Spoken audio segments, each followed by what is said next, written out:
Hola,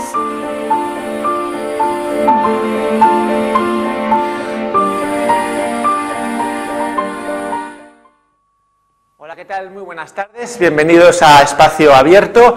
Como saben, el decreto del carbón que lleva impulsando el Gobierno central desde hace ya un tiempo ha suscitado diferentes opiniones en la comarca de Ferrolterra, desde diferentes sectores sociales, por las consecuencias que este decreto del carbón puede traer consigo. Hoy, para hablar de este asunto, contamos con el portavoz de la plataforma contra el decreto del carbón, Manuel Grandal. Muy buenas tardes, Manuel, ¿qué tal? Bueno, como surge esta plataforma? Ben, nós, dende a CIGA, e quero decirlo así porque eu creo que a sociedade o mellor que podemos facer é ter absoluta claridade, dende a CIGA, pois, dende que o borrador do decreto se pon en marcha, pois estábamos facéndolle un seguimento a este tema, non? Aproximándose xa ao mes de xuño, ainda que o decreto foi xa no mes de febreiro, aprobado aquí no Estado español, pero tiña que pasar aínda pola Comunidade Europea, etc.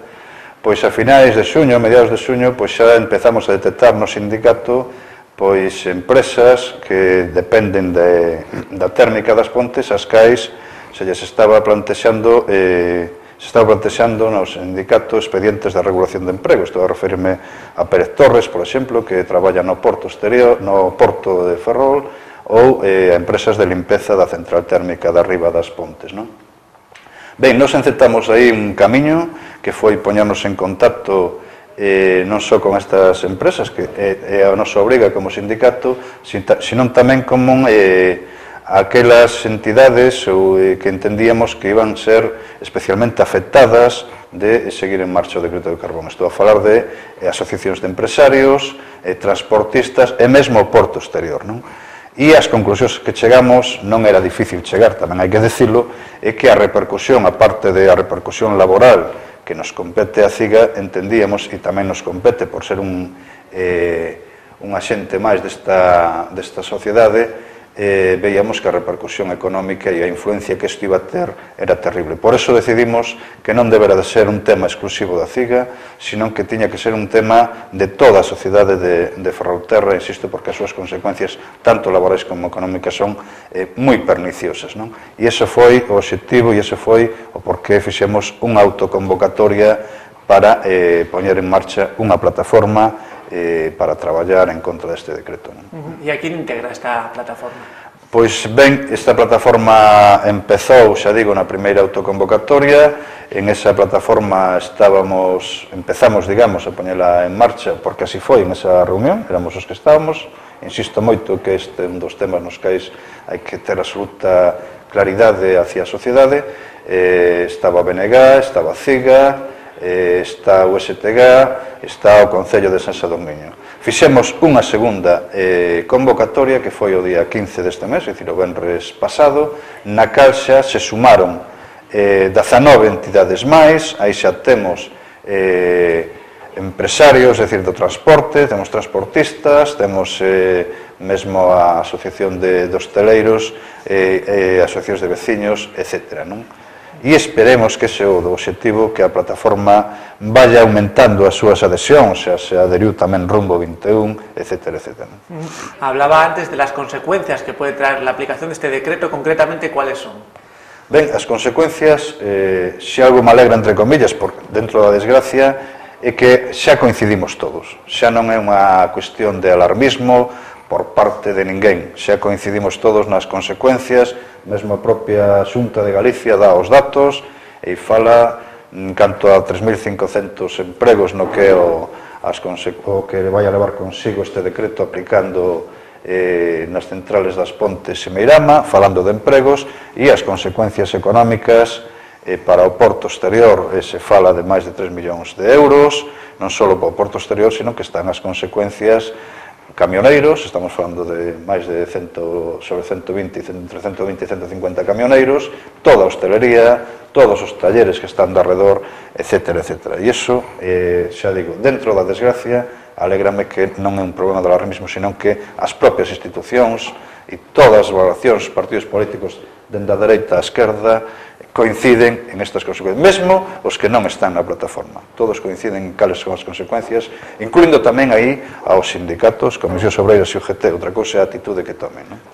Por lo tanto, uno de los objetivos o el objetivo principal de la plataforma es eliminar por completo este decreto o modificarlo, intentar modificarlo. Ben, nós tivemos un debate na plataforma e o certo é que o noso primeiro obxectivo sigue sendo, é dicir, pero tamén somos realistas, non? É dicir, nos partimos con obxectivo e así nos mobilizamos. Hai que lembrar a mobilización dos camioneiros, o peche que se fixo no Concello de Ferrol cando iba a pasar polo Consello de Ministros a aprobación definitiva do Real Decreto. O obxectivo era que ese Real Decreto non se puxera en marcha, pero sendo realistas, o Real Decreto está en marcha. De feito, xa se anuncia que a semana que ven se vai a poñer a funcionar xa o acordo con as centrais para obrigalas, porque é así, a mercar ese carbón nacional.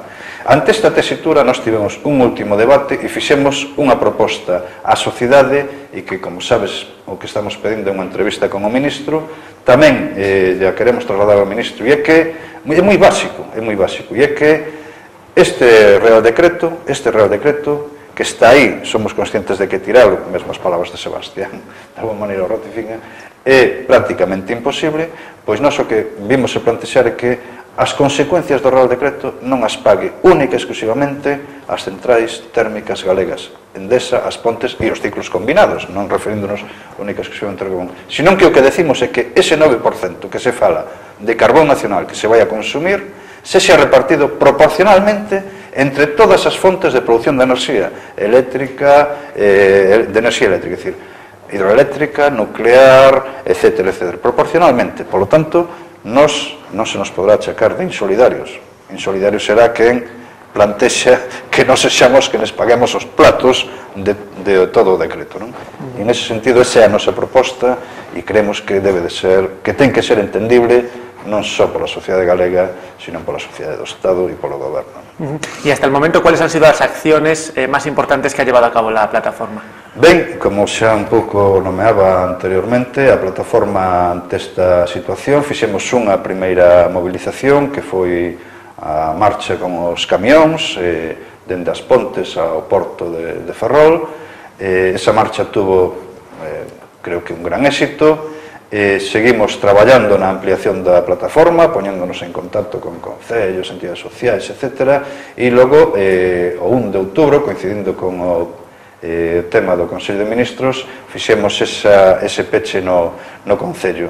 E, ademais, o que fixemos foi a petición de unha reunión con o propio ministro, que, por certo, denunciar claramente que aínda non temos resposta. Si temos resposta de que recibiu comunicación e máis ou menos ven a decirnos que, bueno, é coñecedor da nosa preocupación, pero non temos aínda data para esa reunión, ou, polo menos, nin siquiera nos dixo que non le iba a dar. É dicir, estamos na negativa da reunión, hai que decirlo así claramente, ¿no?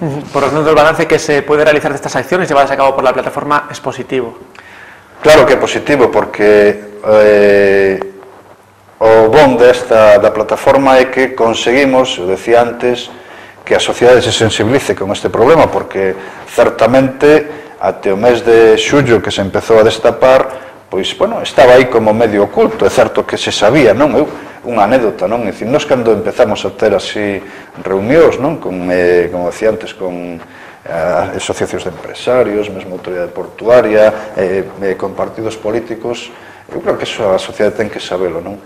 Nos atopábamos sorprendidos, non? É dicir, sorprendidos que incluso se nos chegaba a decir, bueno, menos mal que destapachedes isto, porque nós non podíamos decir nada, é dicir, o sabían, pero non podían decir nada, non? Eso é unha realidade, non? E outros que nos decían, bueno, pois, menos mal que destapachedes isto, porque, claro, a situación de alarmismo algúns non nos lo permiten decir, non? Eso é a realidade. E eu creo que o bon da plataforma, ademais, é que non só está producindo conciencia na sociedade, senón que arrastrou incluso pasos que se están dando de cara